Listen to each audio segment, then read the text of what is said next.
Okay बच्चों, आज हम पढ़ेंगे chemical properties of carbon compounds, जिसमें ना मैं एक एक क्वेश्चन भी कराऊंगा साथ के साथ जो कि एग्जाम में आपके आए हुए हैं। ठीक है, अब ये जो 4-5 मैं प्रॉपर्टीज पढ़ाऊंगा बहुत इंपॉर्टेंट है। इनमें जो रिएक्शंस कराऊंगा उनको बार बार लिखना। ठीक है, ओके। सबसे पहला हमारा कंबशन। कंबशन में क्या है, कोई भी आप हाइड्रोकार्बन, इट डजेंट मैटर वो मीथेन हो, इथेन हो, प्रोपेन हो, इट डजेंट मैटर वो हाइड्रोकार्बन सैचुरेटेड हो या अनसैचुरेटेड हो, मतलब सिंगल बॉन्ड वाला हो या डबल बॉन्ड वाला हो, अगर आप उसको ऑक्सीजन की प्रेजेंस में बर्न कर रहे हो तो वो क्या करेगा, CO2 बनेगा और H2O बनाएगा और हीट, और लार्ज अमाउंट ऑफ हीट। अब ये मीथेन गैस है, आपको पता ही है कौन सी गैस है, कंप्रेस्ड नेचुरल गैस। ठीक है, जो हमारे वो होता है जो घरों में सिलेंडर है उसमें होती है ब्यूटेन। क्या होती है उसमें? ब्यूटेन। और तुम्हें पता होगा शायद कि उसमें कोई स्मेल नहीं होती ब्यूटेन में। उसमें स्मेल डाली जाती है अलग से ताकि लीक हो तो पता लग जाए। उन गैसेस में जो हाइड्रोकार्बन की स्मेल नहीं होती कुछ भी। ठीक है, अब ये हो गया। तो ये क्या है, इसे कहा जाएगा कंप्लीट कंबशन। इसे क्या कहेंगे हम लोग? Complete combustion. ठीक है, अब दो तरह की फ्लेम होती है हमारी, दो तरह की आग होती है, एक होती है ब्लू और एक होती है येलो। येलो फ्लेम होती है अगर कोई भी अनसैचुरेटेड हाइड्रोकार्बन है उसको मैं बर्न कर रहा हूँ। जैसे मान लो मैं ले लेता हूँ ये, अब मैं बताऊंगा अभी अच्छे से, रुक जाओ। C2H2 ये है इथाइन और ये वेल्डिंग में यूज होता है। ये किस में यूज होता है? और मैंने इसे ना घर में ऐसे चूल्हा जलाता है ना, लाइटर जलाया। अब लाइटर जो है आपने जलाया, उसमें जो ब्यूटेन है उसको वो ऑक्सीजन कौन सी ले रहा है? हवा में से ही ऑक्सीजन ले रहा है। हवा में ऑक्सीजन सिर्फ है 4%। तो जब आप इसे नॉर्मली जलाओगे ना, नॉर्मली जैसे आप चूल्हा जला रहे हो, तो ये येलो फ्लेम भी हो सकता है प्रोड्यूस करे, हो सकता है येलो फ्लेम प्रोड्यूस करे। तो उसके साथ जब हम वेल्डिंग करते हैं ना, तो एक ऑक्सीजन का अलग से सिलेंडर रहता है, उसको लगाया जाता है कि प्रॉपरली ऑक्सीजन इसको सप्लाई मिलती रहे। एयर में तो 4% ही ऑक्सीजन है, उसमें बहुत ज़्यादा ऑक्सीजन चाहिए होती है ताकि जो कंबशन है वो प्रॉपर हो। ठीक है, तो 4% एयर होती है। तो यहाँ पे क्या है, अलग से एक ऑक्सीजन सिलेंडर यूज किया जाता है जिसमें पूरी ऑक्सीजन का सिलेंडर होता है ताकि कंटिन्यूअसली उस ऑक्सीजन की सप्लाई मिलती रहे और ब्लू फ्लेम आए। देखा होगा ना वेल्डिंग करते तो नीली आग रहती, गैस वेल्डिंग। कभी फ्रिज व्रिज में वो कराया हो आपने, वेल्डिंग करवाई हो, जो कंप्रेसर की वेल्डिंग करके जाते हैं, एसी वाले आते हैं, तो ब्लू फ्लेम होता है, उसका टेम्परेचर हाई होता है क्योंकि वो सैचुरेटेड हाइड्रोकार्बन को बर्न करके होता है। तो अगर मैं बोलूँ मीथेन में ज्यादा पावर है या ब्यूटेन में ज्यादा पावर है, और अगर मैंने सेम मास लिया, सॉरी कितना हो जाएगा, 10 हो जाएगा, तो आप बोलोगे कि इसमें ज्यादा पावर है क्योंकि इसकी हाइड्रोजन की जो रेशो है वो 1:4 है और इसकी 1:2.5 है। ये सब तो चलो बात की बात है। ठीक है, तो उसके बाद देखो मैंने क्वेश्चन लिखा है, a mixture of oxygen and ethyne, इसको एसिटिलाइन भी बोलते हैं, कॉमन नेम इसका क्या है, एसिटिलाइन है, इज बर्न्ड फॉर वेल्डिंग।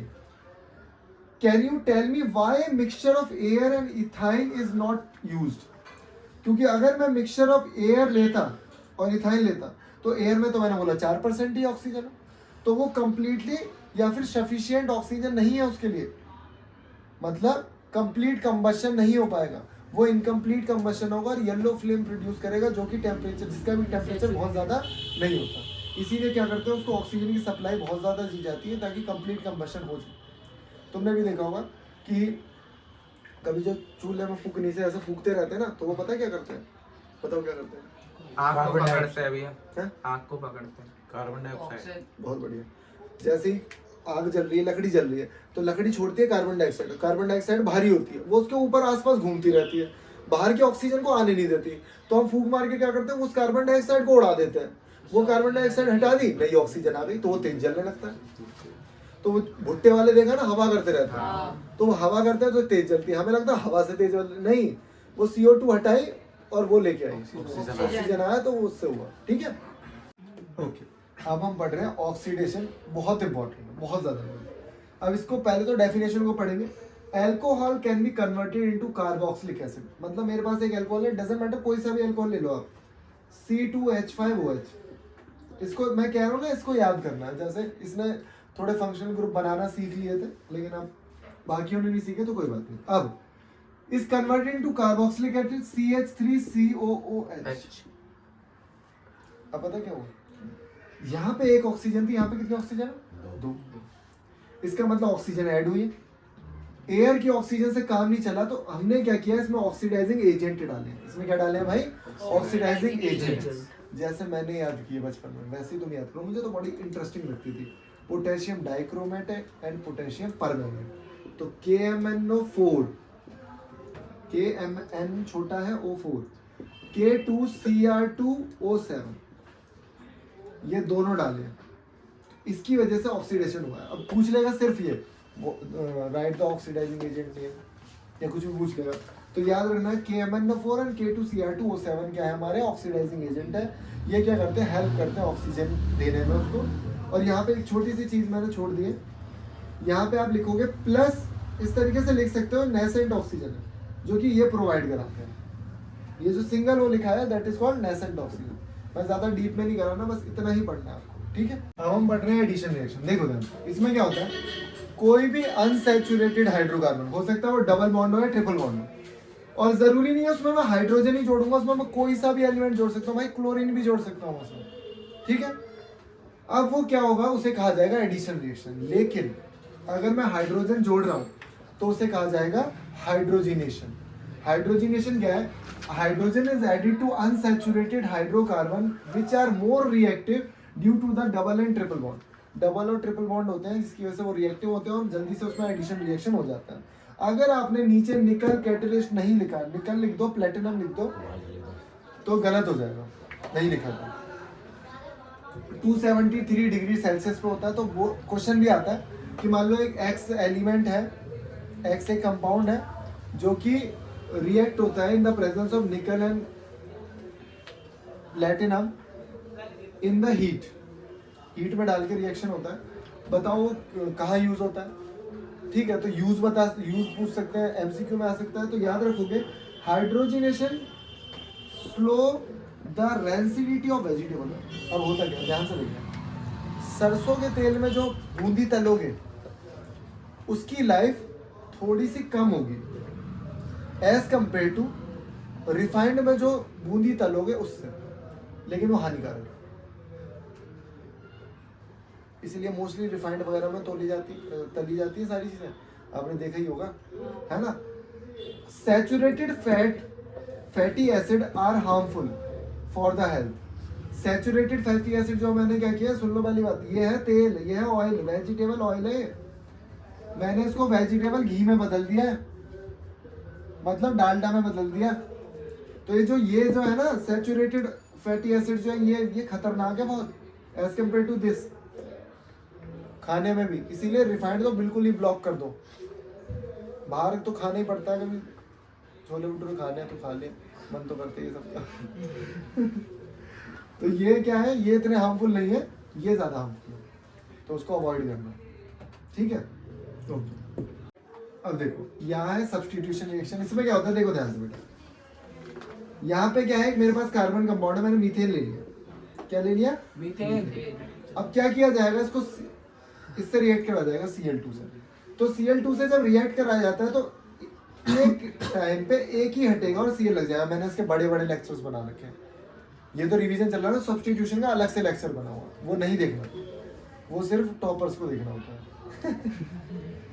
तो ये हटेगा और Cl लग जाएगा, तो क्या हो गया, H कितने, H के साथ बस C कितना, एक, H कितने, 3 और एक Cl लग गया।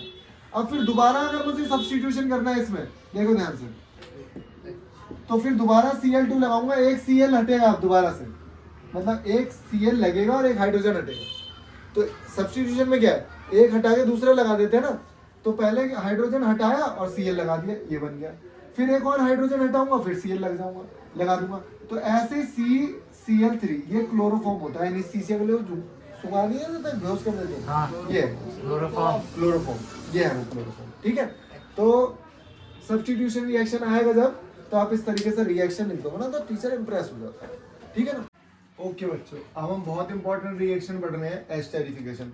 रिएक्शन को अगर आप बार बार नहीं लिखोगे तो रिएक्शंस याद नहीं होंगे, ठीक है। तो एस्टेरिफिकेशन में क्या है, जब कार्बोक्सिलिक एसिड अल्कोहल से रिएक्ट होता है in the presence of few drops of H2SO4, वो एक स्वीट स्मेलिंग कंपाउंड प्रोड्यूस करता है, दैट इज कॉल्ड एस्टर। खुशबू सी आती है, परफ्यूम वगैरह वाला सिस्टम है। तो मैंने यहाँ पे लिया CH3COOH carboxylic acid, ethanoic acid. और ये हमारा इथेनॉल रहा। अब बेसिकली जैसे ही मैंने तुम्हें बहुत बार बता रखा है, जैसे ही आप H2SO4 किसी में भी डालोगे तो पानी का एलिमिनेशन होगा, पानी निकलेगा। पानी निकाल दो पहले।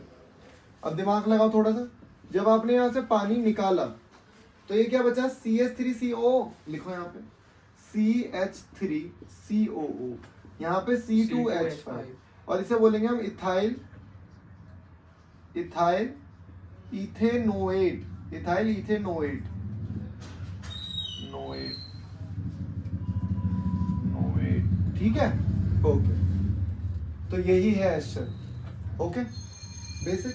अब एल्कलाइन हाइड्रोलिसिस को हम सफोनिफिकेशन भी कहते हैं, साबुनीकरण बोलते हैं हिंदी में इसका। ये कुछ नहीं है, इसका उल्टा रिएक्शन है। अब दिक्कत क्या होती है, ये थोड़ा बेसिक होता है नेचर में। अब अगर मैं इसको इससे रिएक्ट करवाऊंगा तो ये दोबारा ये दोनों नहीं बनेंगे, क्योंकि ये रिवर्सिबल रिएक्शन नहीं है। लेकिन मैंने बोला मुझे दोनों दोबारा से चाहिए, तो क्या करेंगे, जो एस्टर हमने लिया है C2,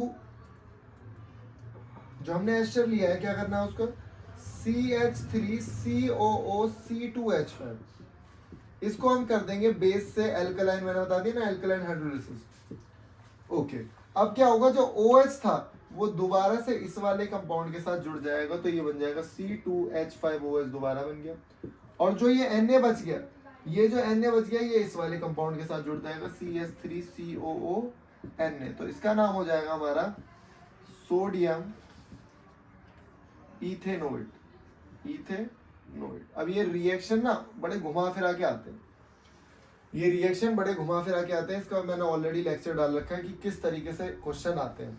अब ना आपको इसका मॉलिक्यूलर फॉर्मूला, मान लो अगर मैं बोलूं इसका मॉलिक्यूलर फॉर्मूला आपको दे रहा हूं, तो इसका मॉलिक्यूलर फॉर्मूला क्या होता है, देखो कार्बन कितने हैं इसमें, 2 हैं, हाइड्रोजन कितने हैं, 4 हैं, ऑक्सीजन कितने हैं, 2 हैं। तो इस तरीके से लिखा हुआ है कहीं कि ये कंपाउंड है X, ठीक है। तो आप कॉमन सेंस लगाओ कि 2 हाइड्रोजन सिर्फ कार्बोक्सिलिक एसिड में होता है। इसका फॉर्मूला भी आएगा मॉलिक्यूलर फॉर्मूला, ये कंपाउंड है, C2 है, H कितने हैं, 6 हैं, और O। तो वहां पे कॉमन सेंस लगानी है कि ये बहुत अच्छा गुड सॉल्वेंट है, ठीक है। तो सॉल्वेंट समझ जाओ, या इसका freezing point, anti freezing agent है। एंटी फ्रीजिंग एजेंट मतलब मैंने बताया था ना, बियर को पानी में डाल दो मेल्ट नहीं होती है, उसमें फ्रीजर में रख दो, तो वही एक एंटी फ्रीजिंग एजेंट है, लेकिन कंपाउंड ऐसे लिखा हुआ है, ठीक है। ओके ठीक है, तो अब हम पढ़ रहे हैं डिहाइड्रेशन। डिहाइड्रेशन का मतलब क्या है, लॉस ऑफ वाटर, पानी निकाल दो भाई, पानी निकालना है इसमें, ठीक है, निकाल दिया पानी। अब ध्यान से देखना, OH और इसका एक हाइड्रोजन निकल जाएगा, तो C2H4। इसका भी क्वेश्चन आता है कि एक कंपाउंड है हमारे पास जिसका मॉलिक्यूलर फॉर्मूला है C2H6O। तो ये क्वेश्चन ऐसे आ जाता है, ये एक मॉलिक्यूलर फॉर्मूला इसका ये दे रखा है, और इसको कन्वर्ट किया जाता है एक अनसैचुरेटेड कंपाउंड में, जो कि अनसैचुरेटेड कंपाउंड ही है। हो सकता है वो कभी कभार इसका फॉर्मूला भी दे देगा C2H4, ठीक है, मैं अभी बुक में दिखा दूंगा आपको।